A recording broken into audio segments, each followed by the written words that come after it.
2014లో 60,000 కోట్ల అప్పుతో రాష్ట్రం ఏర్పడింది. 2019 నాటికి ఆ అప్పు 1.77 లక్షల కోట్లకు చేరింది. ఇందులో ఆ ప్రభుత్వం ఉద్యోగులకు ఇచ్చిన 43%, పిఆర్సీ, సామాజిక పెన్షన్ల పెంపు, అమరావతి నిర్మాణం, ఊరూరా సిమెంట్ రోడ్లు, నిరుద్యోగ భృతి, విదేశీ విద్యోన్నతి, Polavaram, fee reimbursement, SC ST రుణాలు, బీసీ కార్పొరేషన్ రుణాలు లాంటివి ఎన్నో అమలు చేశారు. 2019 నుండి 2024 మధ్య అప్పటి వైసీపీ గవర్నమెంట్ 1.77 లక్షల కోట్ల అప్పుని 13.5 లక్షల కోట్లకు చేర్చింది. వాళ్ళు కొత్తగా తీసుకొచ్చి ఇచ్చిన పథకాలు ఏమీ లేవు, వేసిన రోడ్లు లేవు, కట్టిన నగరాలు ప్రాజెక్టులు అసలే లేవు. అయినా కార్పొరేషన్ల పేరుతో అందిన కాటికి లోన్స్ తీసుకొచ్చారు.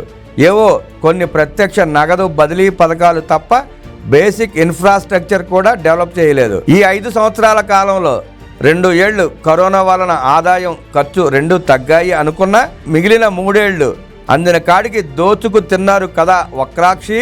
ఒక్కో కుటుంబం మీద సగటున 7 లక్షల అప్పు, ఒక్కో వ్యక్తి మీద సగటున 2 లక్షల రూపాయల అప్పు అంటగట్టి వెళ్ళిపోయారు. ఇటువంటి పరిస్థితుల్లో వచ్చిన కూటమి ప్రభుత్వానికి కొత్తగా అప్పు పుట్టే పరిస్థితి లేకపోగా తెచ్చిన అప్పులోకి వడ్డీలు కట్టడం భారంగా మారింది. అయినా సూపర్ 6 అమలులో భాగంగా సామాజిక పెన్షన్లని ఒకేసారి 1000 రూపాయలు పెంచి 4,000 చేశారు.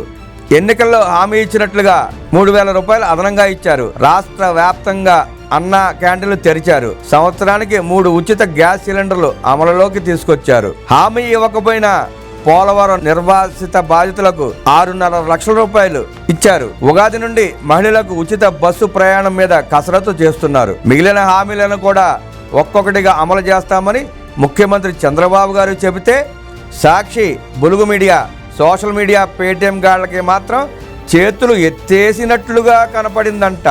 అవునులే జగన్ రెడ్డి, అక్రమాస్తుల కేసులో సుప్రీంకోర్టు రోజువారీ విచారణ జరపమని ఆదేశాలు ఇచ్చాక జగన్ రెడ్డి అండ్ కోకి మతి భ్రమించి ప్రజల దృష్టి మళ్లించడానికి వక్రాక్షి రోత రాతలు మామూలేగా.